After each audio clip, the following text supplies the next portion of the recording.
নমস্কাৰ মৰমৰ ছাত্ৰ-ছাত্ৰীসকল আজি মই তোমালোকৰ কাৰণে আন এটি ভিডিঅ' লৈ আহিছোঁ আৰু আজিৰ ভিডিঅ'ত আমি 10ম শ্ৰেণীৰ সমাজ বিজ্ঞানৰ এমচিকিউৰ ওপৰত আলোচনা কৰিম ফাৰ্ষ্ট ইউনিট টেষ্টত যিকেইটা চেপ্টাৰৰ পৰা তোমালোকৰ এমচিকিউ আহিব তাৰে আটাইকেইটা চেপ্টাৰ ইয়াত তোমালোকক দিয়া হৈ আছে এইকেইটা কুৱেশ্যন মৰিগাঁও ডিষ্ট্ৰিক্ট বোৰ্ডৰ পৰা ছাত্ৰ-ছাত্ৰীসকলৰ কাৰণে নিৰ্বাচন কৰি দিয়া হৈছে গতিকে যিসকল ছাত্ৰ-ছাত্ৰীয়ে তোমালোকে ফাৰ্ষ্ট ইউনিট টেষ্ট পৰীক্ষাৰ প্ৰিপাৰেচন কৰি আছা সকলোৱে এই ভিডিঅ'টি শেষলৈ চাবা ইয়াৰ পৰা তোমালোকৰ কুৱেশ্যন কাটিব আৰু দ্বিতীয় কথাটো হৈছে যদি কাৰোবাৰ পিডিএফ লাগে তোমালোকে কমেন্ট কৰিবা আমি ডেসক্ৰিপচনত লিংক দিয়াৰ ব্যৱস্থা কৰিম তোমালোকে পিডিএফ সহকাৰে পাই যাবা আৰু যদি কোনো এমসিকিউৰ এনসাৰ তোমালোকে নোৱাৰা তেতিয়া হলে তোমালোকে কমেন্ট কৰি জনাবা বন্ধু বান্ধৱলৈ শেয়াৰ কৰিবা চেনেলটো লিংক শেয়াৰ কৰিবা কমেন্ট কৰিবা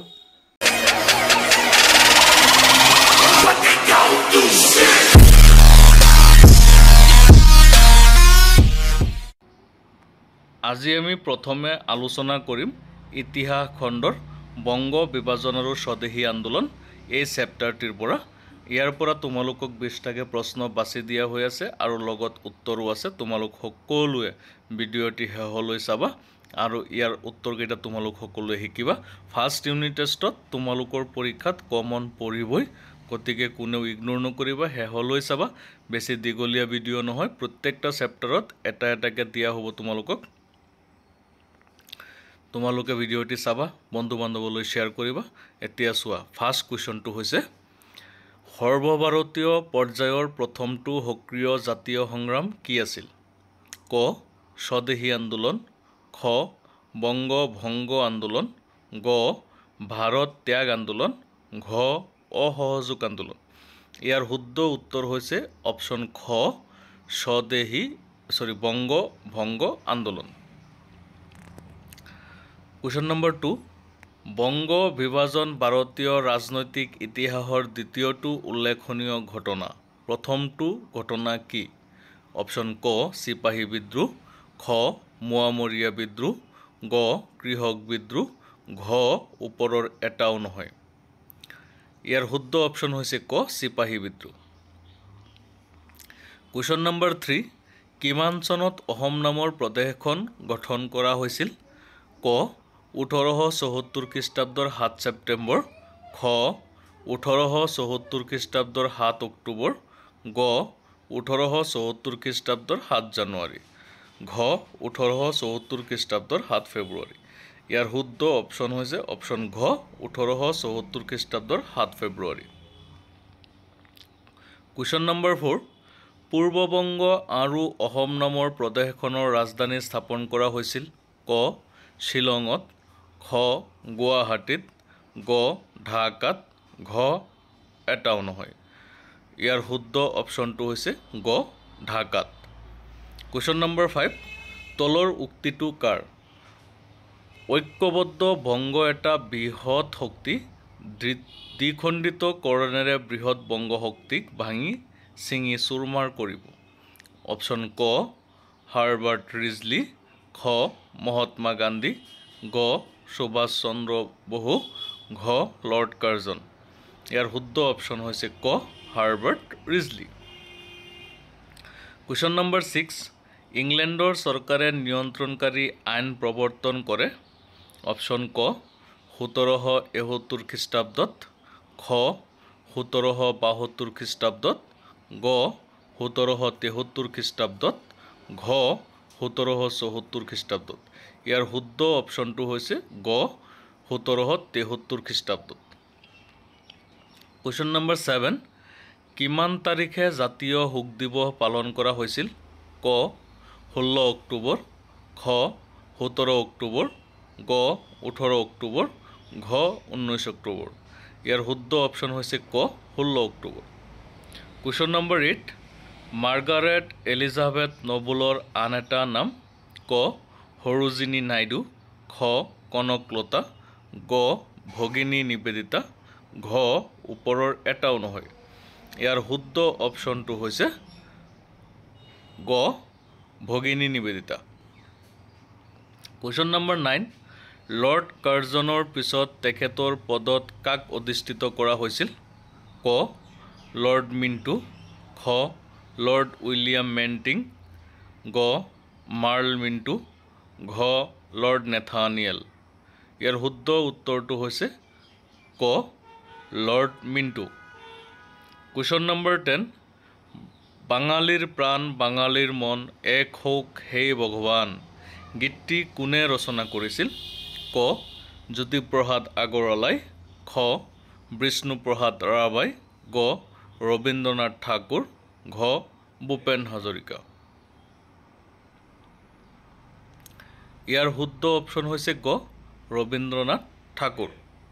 ইয়াৰ শুদ্ধ উত্তৰ হৈছে গ ৰবীন্দ্ৰনাথ ঠাকুৰ।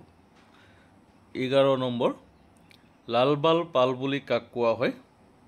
ক লালা লাজপাত ৰায়, বাল গংগাধৰ তিলক, বিপিন চন্দ্ৰ পাল, খ লাল বাহাদুৰ শাস্ত্ৰী, বাল গংগাধৰ তিলক, বিপিন চন্দ্ৰ পাল, গ লালা লাজপত ৰায়, বালা চাহেব থাকৰে, বিপিন চন্দ্ৰ পাল, ঘ ওপৰৰ এটাও নহয়। ইয়াৰ শুদ্ধ অপশ্যনটো হৈছে ক লালা লাজপত ৰায়, বাল গংগাধৰ তিলক, বিপিন চন্দ্ৰ পাল। এইটো অলপ স্পেলিং মিষ্টেক হৈছে। কুৱেশ্যন নম্বৰ 12 কোনে ব্ৰিটিছক নাইটহুড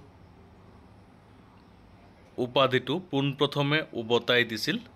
ক ৰবীন্দ্ৰনাথ ঠাকুৰ, খ গোপাল কৃষ্ণ গোখলে, গ বিপিন চন্দ্ৰ পাল, ঘ বাল গংগাধৰ তিলক। ইয়াৰ শুদ্ধ অপশ্যনটো হৈছে খ গোপাল কৃষ্ণ গোখলে। কুৱেশ্যন নম্বৰ 13 ভাৰতীয় জাতীয় কংগ্ৰেছৰ কোনখন অধিৱেশনত পূৰ্ণ স্বৰাজৰ দাবী উত্থাপন কৰা হৈছিল? ক দিল্লী অধিৱেশন, খ মুম্বাই অধিৱেশন, গ কলিকতা অধিৱেশন, ঘ মাদ্ৰাজ অধিৱেশন। ইয়াৰ শুদ্ধ অপশ্যনটো হৈছে ঘ কলিকতা অধিৱেশন। কুৱেশ্যন নম্বৰ 14 শাসন আৰু শোষণ একেলগে চলাই যোৱা হ'ব উক্তিটো কাৰ? ক লৰ্ড কাৰ্জন, খ লৰ্ড মাউণ্ট বেটেন, গ লৰ্ড মিণ্টু, ঘ লৰ্ড কাফৰিন। ইয়াৰ শুদ্ধ অপশ্যনটো হৈছে অপশ্যন ক লৰ্ড কাৰ্জন। কুৱেশ্যন নম্বৰ 15 কাৰ আহ্বানক্ৰমে বংগদেশৰ একাংশ শিক্ষিত মুছলমান বৰমূৰীয়াই কাৰ আহ্বানক্ৰমে বংগদেশৰ একাংশ শিক্ষিত মুছলমান বৰমূৰীয়াই নৱাব বিকৰ উল মুল্কৰ পৌৰোহিত্যত ঢাকা ৰাজদৰবাৰত আয়োজিত সভাত অংশগ্ৰহণ কৰিছিল? ক আনোৱাৰা টাইমুৰ, খ নৱাব ছলিমুল্লাহ, গ ফখৰুদ্দিন আলী আহমেদ, ঘ উইলিয়াম আকবৰ্ডৰ। ইয়াৰ শুদ্ধ অপশ্যনটো হৈছে খ নৱাব ছলিমুল্লাহ। কুৱেশ্যন নম্বৰ 16 কাৰ নেতৃত্বত জাতীয় শিক্ষা পৰিষদ নামৰ জাতীয় শিক্ষাৰ শীৰ্ষ অনুষ্ঠানটো গঠন হয়? ক ৰবীন্দ্ৰনাথ ঠাকুৰ, খ বিপিন চন্দ্ৰ পাল, গ ৰাসবিহাৰী বসু, ঘ ওপৰৰ এটাও নহয়। ইয়াৰ শুদ্ধ অপশ্যনটো হৈছে অপশ্যন নম্বৰ ক ৰবীন্দ্ৰনাথ ঠাকুৰ। 17 নম্বৰ কুৱেশ্যন বিহাৰ আৰু উৰিষ্যা কোনখন ৰাজ্যৰ লগত আছিল? ক পূৰ্ববংগ, খ পশ্চিমবংগ, গ অসম, ঘ ওপৰৰ এটাও নহয়। ইয়াৰ শুদ্ধ অপশ্যন হৈছে খ পশ্চিমবংগ। কুৱেশ্যন নম্বৰ 18 অসম প্ৰদেশখন শাসনৰ বাবে কোনটো পদৰ সৃষ্টি কৰা হৈছিল? ক মুখ্য আয়ুক্ত, খ গভৰ্ণৰ জেনেৰেল, গ লেফটেনেণ্ট গভৰ্ণৰ, ঘ ভাইচৰয়। ইয়াৰ শুদ্ধ অপশ্যন হৈছে ক মুখ্য আয়ুক্ত। কুৱেশ্যন নম্বৰ 19 পূৰ্ববংগ আৰু অসমত কেইখন জিলাক সংলগ্ন কৰা হৈছিল? ক 12খন, খ 15খন, গ 18খন, ঘ 20খন। ইয়াৰ শুদ্ধ অপশ্যন হৈছে খ 15খন। কুৱেশ্যন নম্বৰ 20 বংগ ভংগত কেইদফীয়া আঁচনি সন্নিৱিষ্ট কৰা হৈছিল? ক 2 দফীয়া, খ 4 দফীয়া, গ 5 দফীয়া, ঘ 9 দফীয়া। ইয়াৰ শুদ্ধ অপশ্যন খ 4 দফীয়া। কুৱেশ্যন নম্বৰ 21 বংগীয় কলা সংসদ নামৰ জাতীয় অনুষ্ঠানটো কাৰ প্ৰচেষ্টাত গঢ় লৈ উঠিছিল?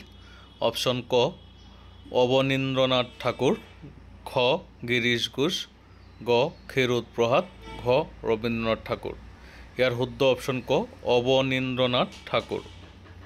কুৱেশ্যন নম্বৰ 22, বংগ ভংগ আন্দোলন কেইবছৰীয়া আছিল? ক 6 বছৰীয়া, খ 7 বছৰীয়া, গ 5 বছৰীয়া, ঘ 10 বছৰীয়া। অপশ্যনটো হৈছে ক 6 বছৰীয়া। ভাই ভাই এক ঠাই প্ৰবন্ধটো কিহৰ পটভূমিত ৰচনা কৰা হৈছিল? ক বংগ ভংগ, খ স্বদেশী আন্দোলন, গ স্বাধীনতা আন্দোলন, ঘ ওপৰৰ এটাও নহয়। শুদ্ধ অপশ্যন হৈছে খ স্বদেশী আন্দোলন। কুৱেশ্যন নম্বৰ 24, তলৰ কোনটো শুদ্ধ? সুৰেন্দ্ৰ বন্দ্যোপাধ্যায়ে সম্পাদিত কৰিছিল বেংগলী, খ ব্ৰহ্মবান্ধৱ উপাধ্যায়ে সম্পাদিত কৰিছিল সঞ্জীৱনী, গ অৰবিন্দ ঘোষে সম্পাদনা কৰিছিল দি ডন, ভূপেন্দ্ৰনাথ দত্তই সম্পাদিত কৰিছিল হিতবাদী। ইয়াৰ শুদ্ধ অপশ্যন হৈছে ক সুৰেন্দ্ৰনাথ বন্দ্যোপাধ্যায়ে সম্পাদিত কৰিছিল বেংগলী। কুৱেশ্যন নম্বৰ 25, নৱগঠিত প্ৰদেশ পূৰ্ববংগ আৰু অসমৰ মুঠ জনসংখ্যা আছিল? ক 17 নিযুত, খ 50 নিযুত, গ 31 নিযুত, ঘ 26 নিযুত। ইয়াৰ শুদ্ধ অপশ্যন হৈছে গ 31 নিযুত। বংগ বিভাজনৰ পৰা এইকেইটা কুৱেশ্যন তোমালোকক দিয়া হৈছে। ইয়াত তোমালোকে তলত দেখিছে বাকী চেপ্টাৰবিলাকৰো MCQ ৰেডি হৈ আছে। তাৰ পৰা তোমালোকক MCQ দিয়া হ'ব। গতিকে তোমালোক সকলোৱে এই MCQখিনি চাবা, যিমান পাৰা সিমান শ্বেয়াৰ কৰিবা, কমেণ্ট কৰিবা। নতুন ভিডিঅ'ত আকৌ লগ পাম কাইলৈ। ধন্যবাদ থাকিল।